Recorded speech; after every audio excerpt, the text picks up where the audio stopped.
Hello and welcome to another podcast of Father and Joe. I am Joe Rocky here with Father Boniface Hicks. And Father, you ended last cast with giving us a call of what can we do to give love to be able to help those around us. Because these last couple of casts, we've talked about a lot of grave evils that are out there in the world. And one of the things that we kind of built this cast for in the beginning was to give people tangible things that we can do to go out and grow it, whether it be just going to church, growing the church. But I think that what we're getting to is that there's something more than just showing up for Sunday Mass and then going home and essentially compartmentalizing that into your life. And if I'm understanding, the call that you're asking us to do is to make it universally throughout our life. You know, using the body example that we have in this while there's not any part of your body that doesn't have blood in it. You know, there's blood everywhere. And how do we make that the spirit and the soul that's guiding us through all of our actions and in going forth it to be able to know when there's true evil, how to confront it, and what is the best way to do it. And it seems that most of these other trivial things we have in life kind of will take care of themselves completely. Yeah, I like the way that you said that, Joe, that our Christian faith should be like blood in our body, that it should touch and bring life to, inform every part of our lives. And yeah, I think we have so much to offer if we're only going to Mass on Sunday. Well, first of all, that might be a little bit of a simplification. Even people who are only going to Mass on Sunday may also be raising children. They may also be, out and volunteering in different ways. They might be doing other things, in which case, hopefully they're raising children in a moral way. They're raising children to not be in the situations that you and I, the worst case, the bad case situations that we've been talking about the last couple of podcasts. Hopefully parents are doing that, and hopefully parents in their love for each other. I'll tell you, one of the biggest things I can correlate with the people that I see struggling the most is having divorced parents. I mean, it's just amazing what a difference it makes. All of us have imperfect parents. Some people's parents are less desirable than others, but parents that actually stay together, a marriage that doesn't end in divorce, provides a stability for children that is, I've started to think is just irreplaceable. I mean, I just have seen so many people struggle with commitment issues and with falling into repeated sin and having broken relationships of their own and not having the confidence they need to move forward in the best way in life. I just have seen this over and over again coming from broken families. So even parents who stay together as an expression of their Christian faith are doing more than just going to Sunday Mass. That's what I'm trying to get at. Sure. But then are there other areas of our life that can be touched on this? And you and I have talked about work several times, and I don't know all the details of your work, but I know that moral decision-making, which has been informed by your Catholic faith, makes a concrete difference in the way that you work, in the way that you treat people, and the way that you live your life and thus witness to your faith. And I don't know how explicit you make that also, but I know that implicitly it's very much there. And that's a starting point, that we just allow all the things we're already doing to be Catholic, to be Christian, to be informed by Jesus Christ. And then to take a step beyond that in the kinds of situations we're talking about, and as I challenged myself also and the listeners to say, well, shouldn't your parish be a real center of charity, an outflowing of charity for your parish area? Every parish is assigned to a particular geographic area, and if we took real responsibility for that area as a parish, we would first of all see there's a lot of needs in that area. And then I hope that every parish would feel a little bit overwhelmed. How are we possibly going to meet all of these needs? But then if you start looking around and you start soliciting the gifts that God has given you in that parish, the doctor who is in the parish, the lawyer who's in the parish, the nurse who's in the parish, the teacher who's in the parish, the businessman who's in the parish, the handyman who's in the parish, and you start to see there's a tremendous amount of knowledge and skills in your parish. And if you can just connect that handyman together with a single mother who's barely making ends meet and trying to raise that child who she heroically refused to abort, Mm-hmm. and that handyman could just go to her house once or twice a year and fix some things up, we've just taken a huge step forward, which is the kind of step that we ought to be taking as a church. And then perhaps that woman's not Catholic. How do we find out about her? Well, we've put in an ad in the papers. Anybody need any help? We had some people who can help, but she asked for help. And now we've actually concretely witnessed the love of Jesus Christ to this woman. What are the chances that she's going to respond to that and say, wow, I want to be more like these people. These people have hope and they have courage. They have problems too, and they don't get down by it. They support each other as a community, and I want to be part of this. I know who Jesus Christ is now because he's touched my life in this concrete way. I mean, it's great evangelization to be able to have that kind of ministry and outreach. Yeah, that's a really great thing that makes you wonder why that isn't the norm already. That's just a thought there. So, well, to get on to a couple of things you just went there. About the business side of the world, yes, I do try to emphasize it throughout the company. That being said, that doesn't mean that every deadline gets hit and everything works out as perfectly as we want. There's still problems, and being closer to Jesus doesn't actually make your nails be cut straight and your boards go in right. That's not exactly how it works. But there is But it makes you try to do that rather than cover it up and be corrupt. Yes, I guess that's the way to do it too. But I think it's more so in the way that you treat your people, especially in the bidding process and all that. There's always going to be stuff in life that you can't control, and I get that sometimes I might come across as being cold to that fact, especially with the conversations about evil that we had. But where I'm coming from is that there is absolute evil. And we have it just as a general role in society trying to hide that fact all over the place. And we try to put blame of evil upon other things that might come from evil, but they might not. So that's a side story there. But as far as one of the things that you mentioned earlier about the parents staying together, and I saw a study out there that said that they're believing that is the fact that people's parents were divorced is why less and less people are wanting to be married in the church today, and why people will get married civically but not through the faith. And I just wanted to see is there a way, because you obviously can't unring that bell. Like, you can't. Your parents divorced when you were 9. You can't make them go back in time and get back together. How do we address that problem, which is, divorce rate's been about 50% for a long time in this country, or pretty close to it. There's a lot of people in that situation that have gone a lot of different ways. There's people who've lived very successful lives with divorced parents, and there's people who've never recovered from it. So how do we help those along the way, knowing that that's real? That's especially in America, that's a very real thing out there, and that's just the way it is.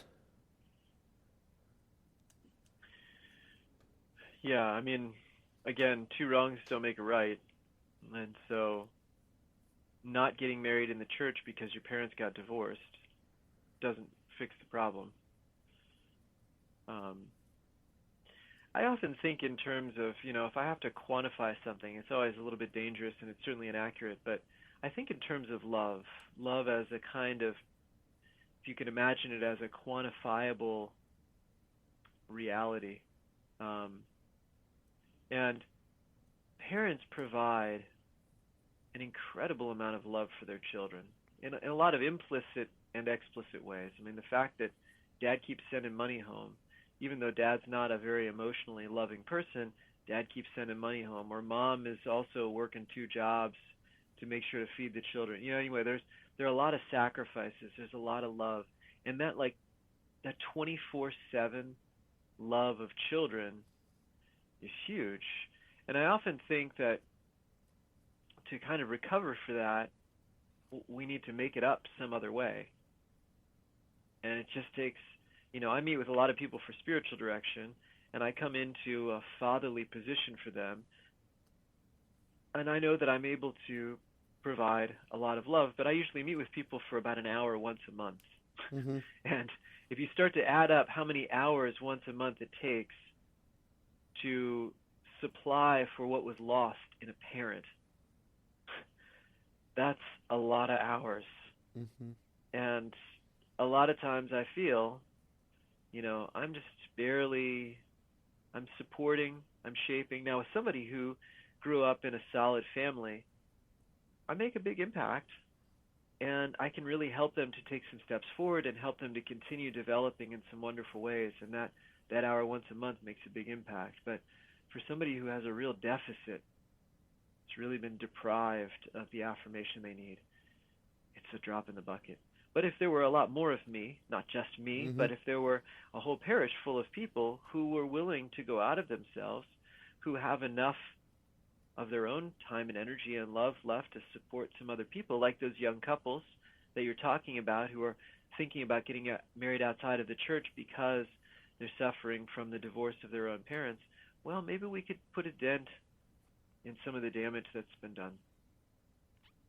Yeah, that's a very big point there, because that's something that, like I said, is universal.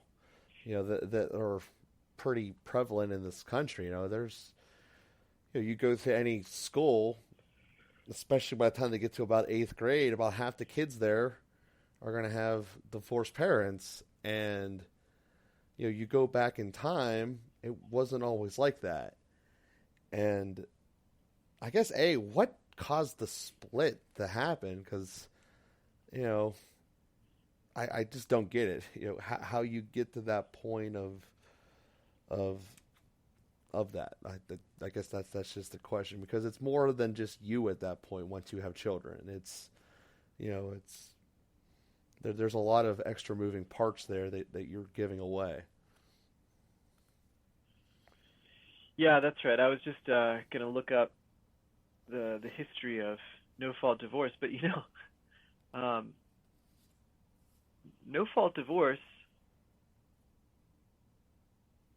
became a reality mostly apparently it was first introduced in California in 1970. That makes sense.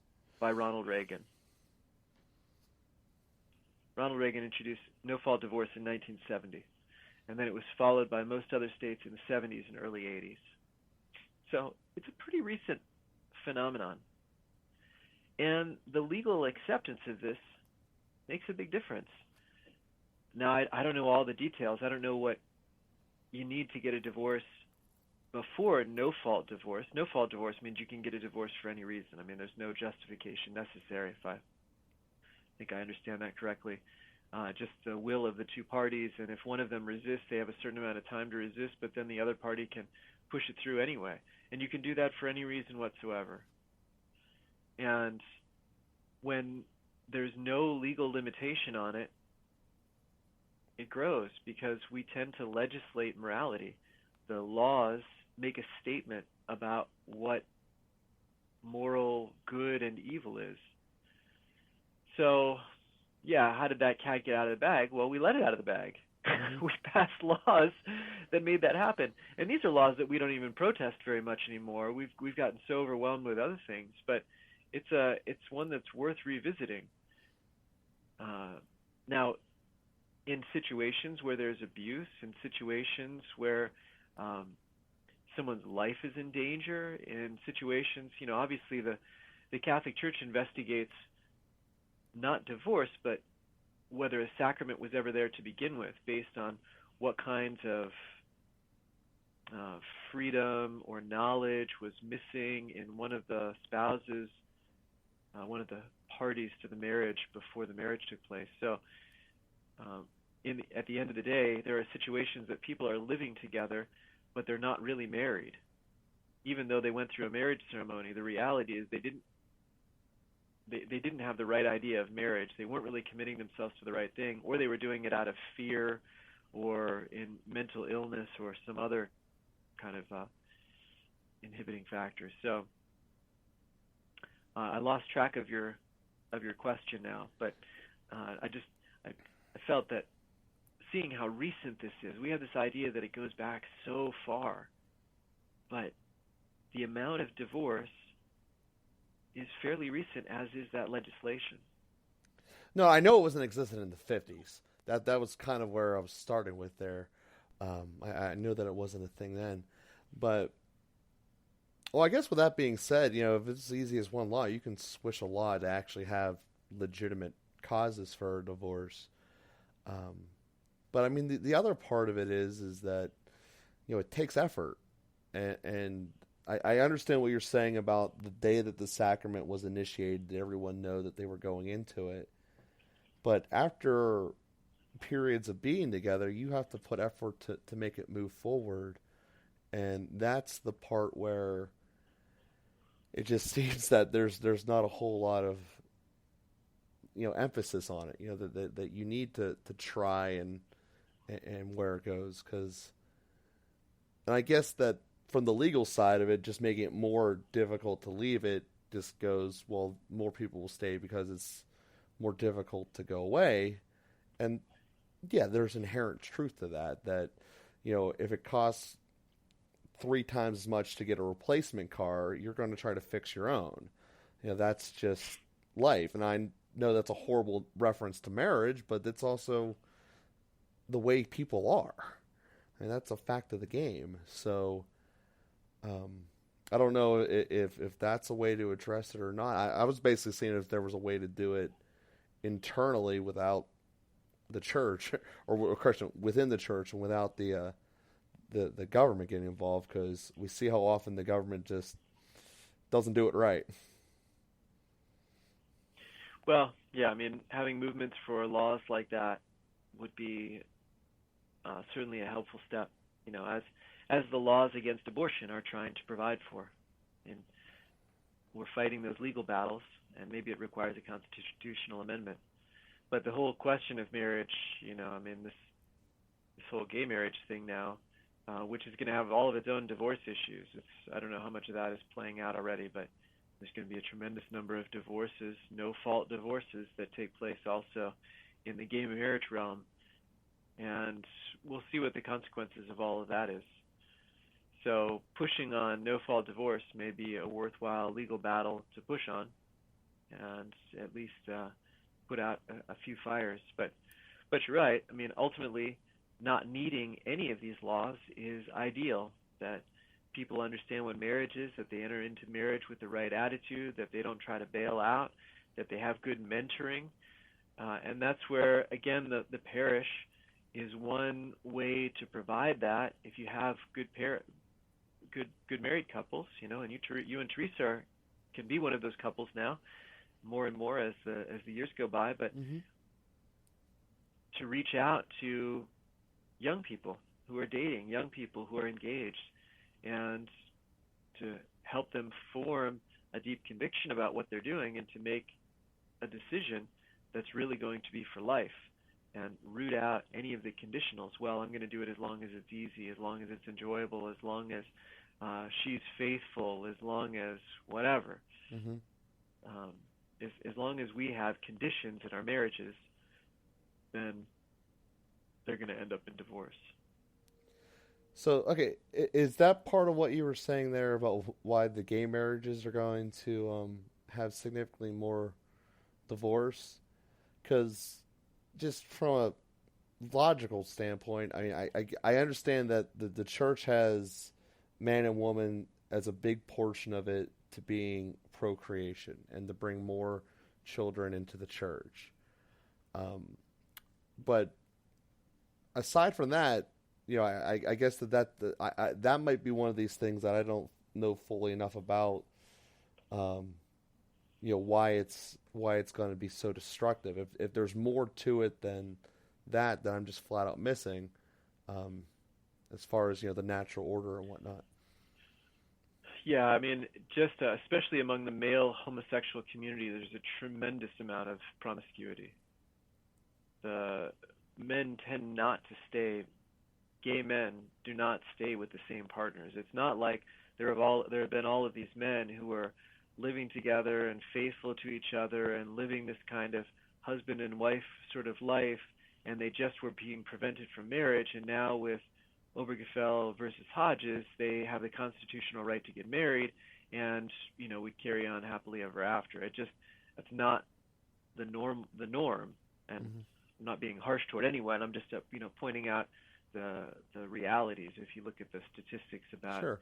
um, fidelity among same-sex couples, especially among men, women are it's a little different reality in terms of the reasons that they end up together and how some of that same-sex attraction develops and gets lived out. But especially among men, and even it seems within one of the things that may happen is that they live with one person, but there's a fair amount of infidelity in the marriage, and even in a way that's acceptable to both halves of the marriage. So, but whether they get tired of each other or how this plays out, many people say there's just going to be a lot of divorce. We're going to have a lot of divorce among gay couples. And so that's all I'm saying. We were talking about divorce. I'm talking about divorce. So. I don't know. It was just something that I didn't know. Yeah, anytime you got infidelity running around, it's going to be hard to keep trust there and keep a relationship going. That's pretty straightforward logic. Nothing really groundbreaking there. So that makes sense. Yeah. So Father, as we just had a big conversation here, and as far as these last couple casts are concerned, is there any overarching thought that you want to give us moving forward as we bring this cast here to a conclusion? Well, I just would like to beat that same drum that I've beaten the last couple of times to say I think it's really time to apply some creativity about how parishes can start to be a remedy for some of the ills of society. That the political instrument, maybe one piece of it, it's so divisive that I wonder what the end result is. But certainly the outreach and charity can be a tremendous power. And that just goes back to your point and to the foundation of this whole podcast, that if we have this attitude that we interact with the church only insofar as we go to Mass for 1 hour on a Sunday, then we're really falling short of our Christian calling. And do I have all the answers? Do I know exactly what this should look like? No, I don't. But I think that there are people listening who do have an answer for your situation, for your parish, for your area. Can you start a movement? And this is where I want to point to you again, Joe. Do you have all the answers? No, but did you think, well, maybe we can make a podcast and we can reach a few people? And you went through the effort and you reached out and you made this initiative. It's totally volunteer on your part and on my part. We're not making any money on this. This is one way that you and I can reach out. And so that's a wonderful thing. And I just think that there's enough creativity, enough goodness in the hearts of people, and there's a kind of critical mass in a parish setting that if a few people do it together and support each other, I think we can make a big difference. And that's the sort of thinking that we need to develop to keep applying our Christianity to our lives. Perfect. Well, again, thank you very much, and thank you for obviously having done this cast with us for this year together that we have, if not longer. So I definitely thank you for that, and I thank everyone out there for listening. We've definitely grown in ways that is quite impressive compared to what other startup podcasts have done. So I thank you guys out there for listening to us. I thank you guys for continuing to help grow it. Please continue to write the reviews on iTunes or wherever you're downloading your cast at. And please continue to retweet us as we're giving out our weekly updates for the next podcast at Father and Joe. So thank you guys very much. Have a great week, and we'll be with you next week.